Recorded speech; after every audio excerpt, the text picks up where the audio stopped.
This podcast is about you. Are you ready? Take a moment and ask yourself, do I know the truth? And do I even care? Well, if you care at all, we have something for you. Stick around. We're a podcast that does not ignore the truth about life, people, or God. Larry Kutzler has been a pastor, a Bible commentator, a radio and podcast producer, and now is your host. This is a podcast you won't forget. I've often wondered, when God rested on the seventh day, following his creation work of 6 days, was he resting because he was tired, wore out, or was he setting an example for the creation he just created? He called it Sabbath, which means to rest. Another interpretation of this word, Sabbath, could mean to quit. In either case, there is an action to stop doing normal life and focus. Focus on what you say, on God, on who he is, on what he does require of me. It is an important practice because it even is included in the 10 Commandments. So God is serious about rest. Resting is a problem with most Americans. We like to push the limits, experience more, be more, do more, and as a result, we do not know how to rest.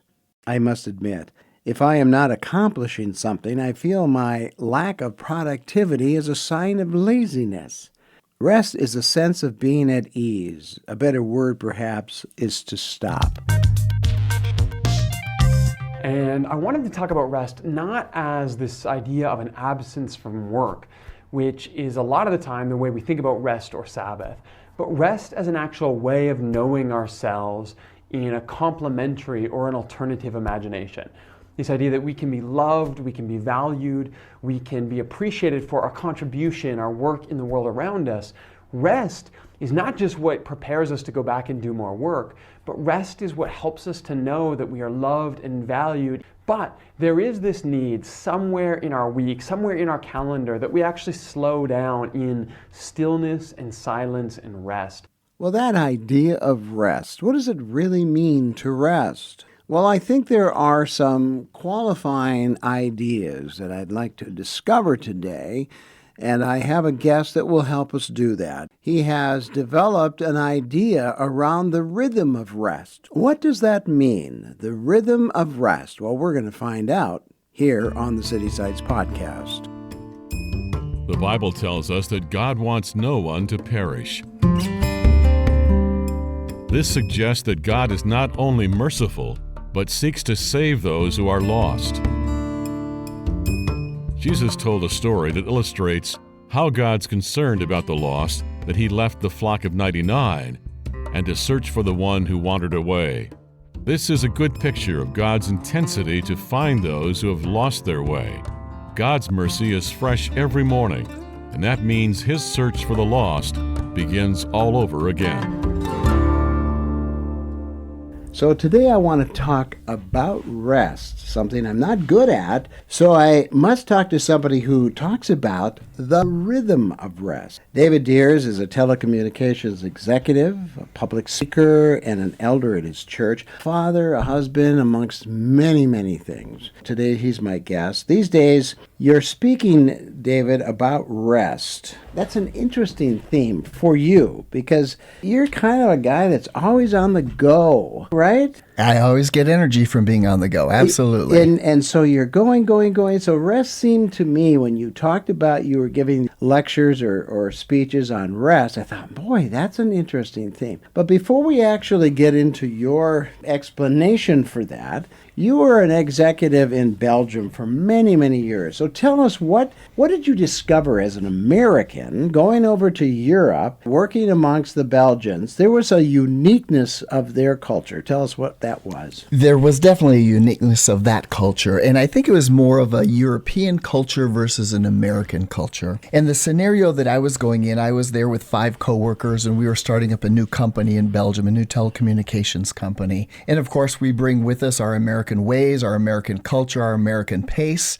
And we quickly found out the conflicts that might have working within a European culture, a culture that more protected the space of its employees, the time of its employees. The normal work day that they had was defined completely different than what we thought of a normal work day for us as well. So it was interesting working with people that had that different perspective and how we could learn from them. In the middle of the week, they would give you, their employees, like half a day off to do family things. Normally, as Americans, we do a Wednesday night evening or a Thursday night evening with our families. They stopped work at noon, and then they were expected to go and spend time with their families. Is that right? There were times when that certainly was the case, that they enabled that to happen for the sake of their employees. Or another example would be they would go on holiday. And we think of, okay, I'm starting a new job. I get 2 weeks off for vacation throughout the year. They would take a month off. And I remember hiring some new engineers coming into the company and thinking,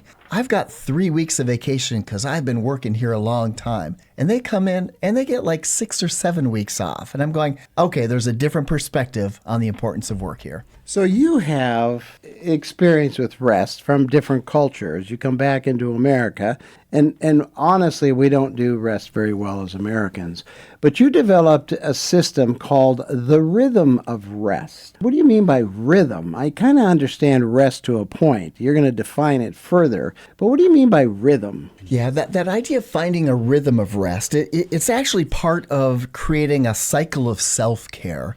What are you doing for yourself to make sure that you are whole, healthy?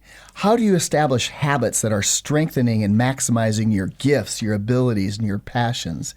You know, the cycle of self-care talks about exercise, eating, relationships, working, but rest is a very important part of creating that cycle of self-care as well. So the kinds of rhythms that we can create in our lives that allow us to rest only helps us maximize our gifts, our abilities, and our passion.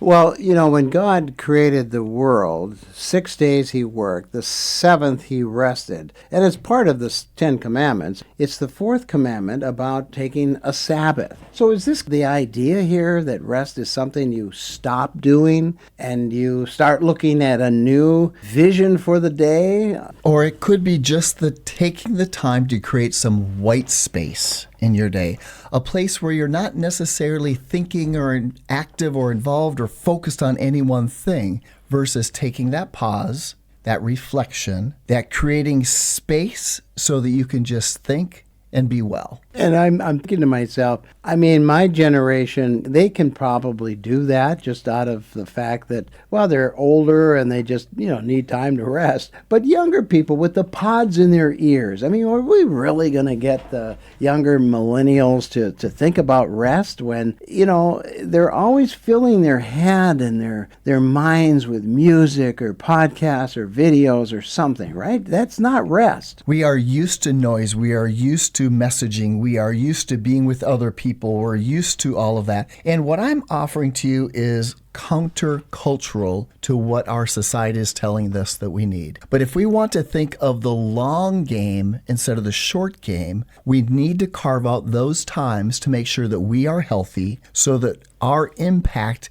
can be even greater in whatever we're called to do. One of your first principles in this rhythm of rest is, you said, the cycles of self-care. Explain that. Yeah, the cycles of self-care, again, are those things that you might do for your personal well-being, something you do on a daily basis, a weekly basis, a monthly basis, whether that be for physical health, whether that be for mental health, for spiritual health, for emotional health. And it even goes beyond just personal cycle of self-care. This affects your marriages as well. And I know for Karen and I, we were challenged not too long ago that we need to create some additional cycles of time. We celebrate weekly a date night. And we've been doing that for 30 plus years. Every week we will have a date night where it's just the two of us who will go out and we'll spend time together. For the last 3 years, we've been incorporating a quarterly marriage escape weekend into our rhythm as well, where we will go away for a weekend. Sometimes it's a long weekend. No real agenda other than the two of us to go and experience something together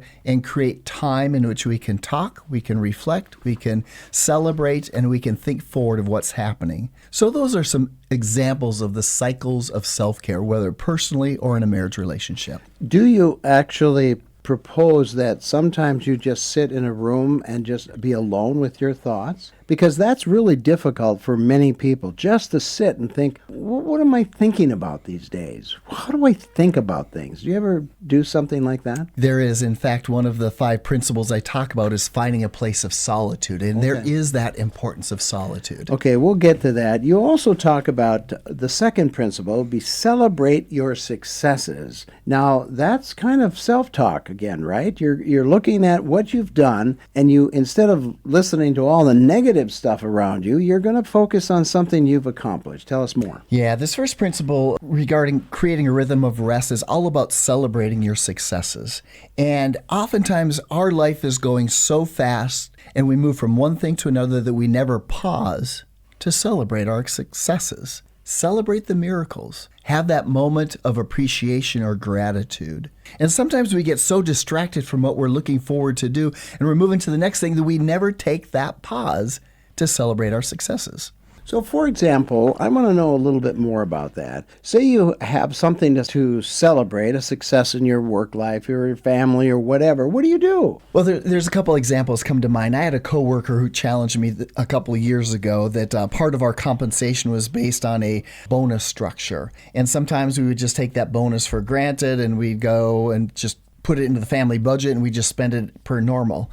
She challenged me to say, David, take a little bit of that and go buy yourself a gift. Something tangible that you can hang on to, so when that's sitting on your desk, you're using it, whatever, you remind, this was made possible because of the successes that I've had in the last quarter. So that's one example. Or for example, our family might get together for meals. And when we're together, we will do shout outs to one of our children for key accomplishments. Maybe it's finishing a semester or school year, getting a promotion, being selected for a special program or recognition. But then we just take that moment, pause, acknowledge them, and celebrate their successes with them. You also go on to a third principle, and it has to do with transparency. I'm not quite sure what you mean by that, but I think transparency for most people is very difficult, right? It is difficult. And all of us, Larry, are flawed. We all have something in our past that we regret or wish we hadn't done.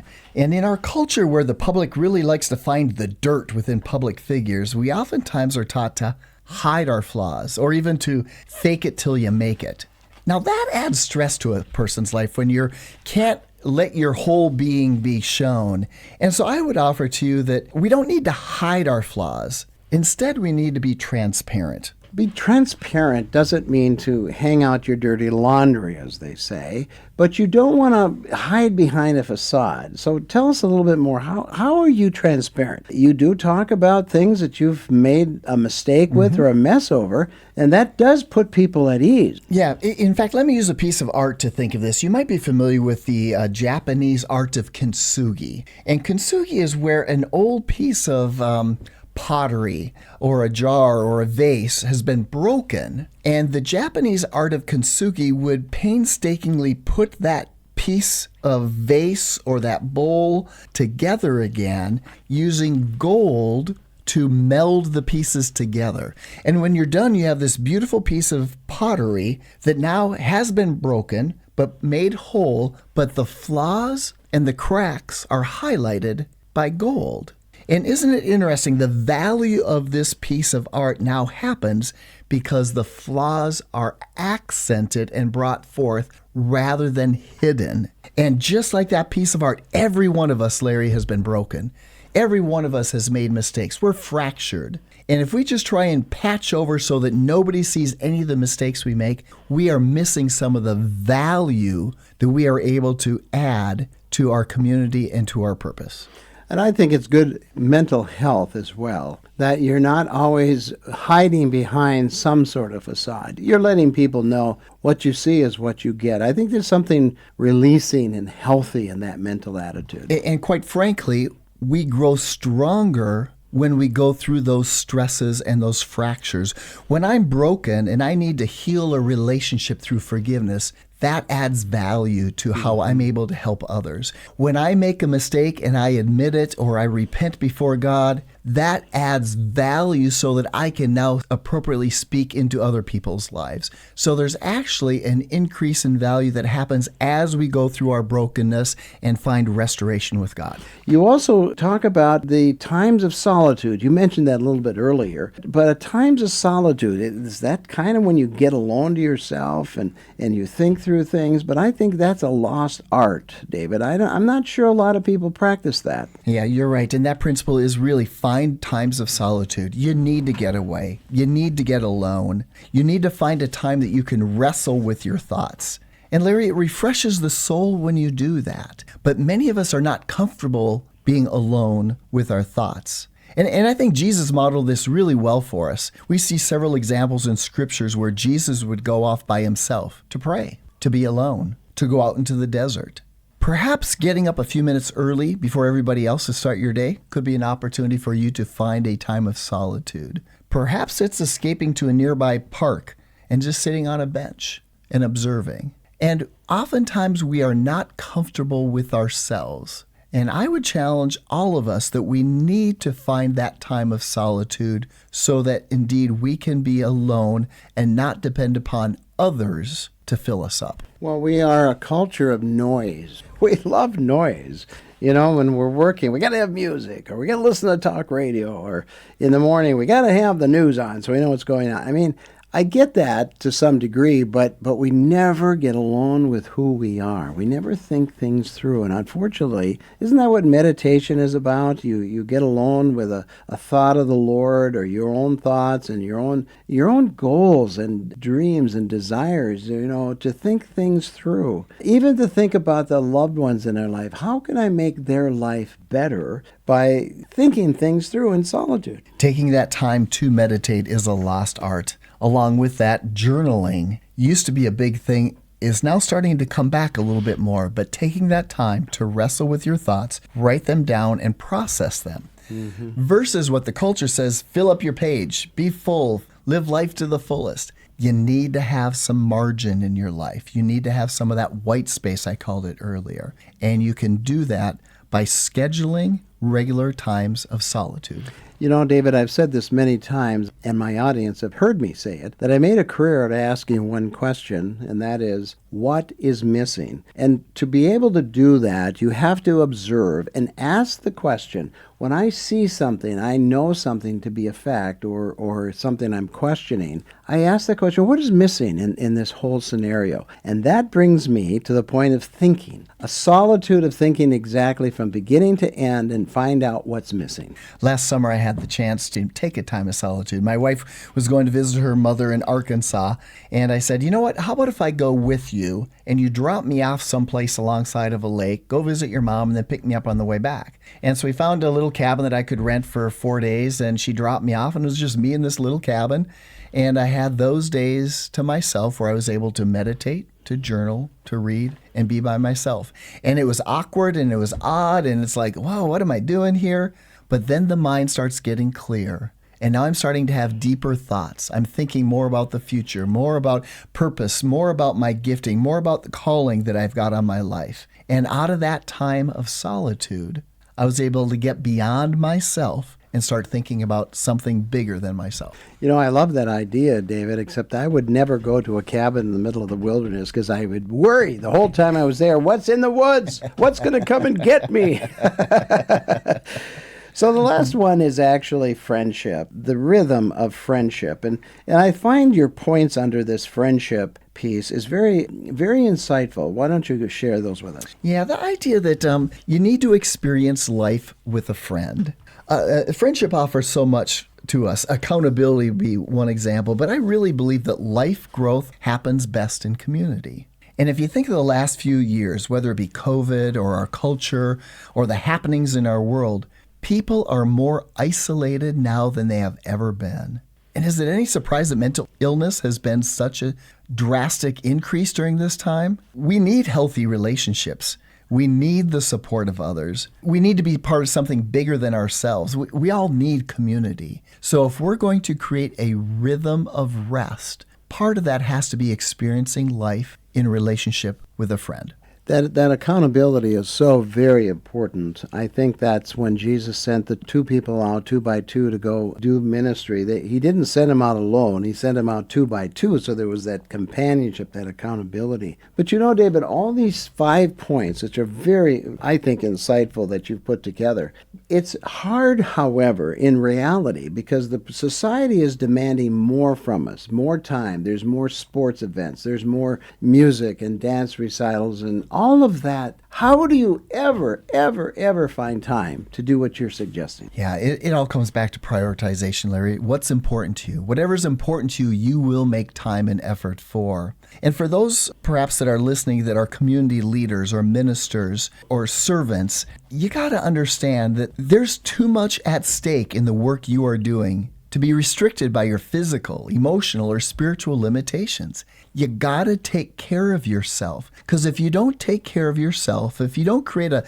cycle of self-care or establish a rhythm of rest, the purpose, the ministry, the community that you're serving will suffer. I love that. You know, let's face it, it's easier for older people to do this. But if you're 30 years old and you've got a young family, you don't wait till you're 50 or 60 or 70 or in retirement before you start this. The rhythm of rest has to happen even in the throes of life where you're the busiest, or it'll never work. It absolutely does, Larry. In fact, if I could write a letter to my younger self, it would likely include the importance of creating a cycle of self-care or establishing a rhythm of rest, developing habits that would serve the long game rather than the immediate.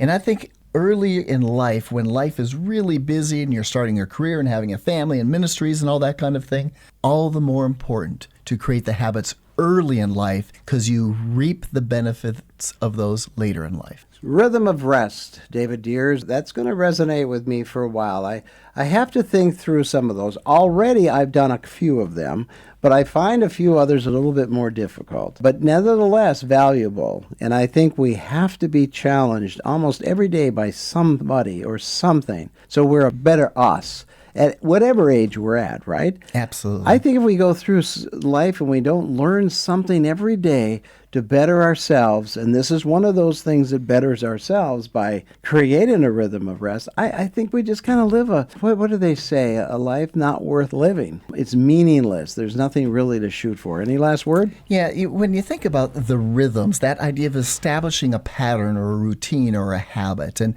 whether it be celebrate your successes, discover what refreshes you, be transparent, find times of solitude, or experience life with a friend, you get a chance no matter where you're at in life to start establishing these rhythms now. This podcast is about ideas, concepts, and principles that come from the Bible. The influence from our culture has failed us, leaving us without hope. Today, hope is still alive with God. Thanks for joining us. My thanks to David Diers for helping us understand the rhythm of rest.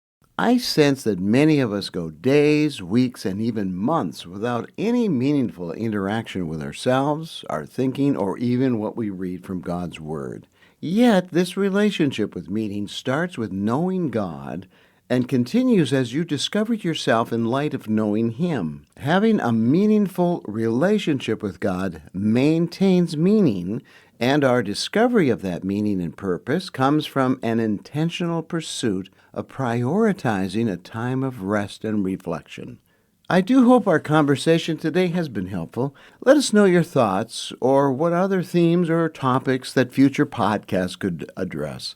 Check out our website at citysitesurbanmedia.com. That's citysitesurbanmedia.com. Thanks again for joining us. This isn't the end. It's only the beginning of your journey to trust God for the truth you never want to lose.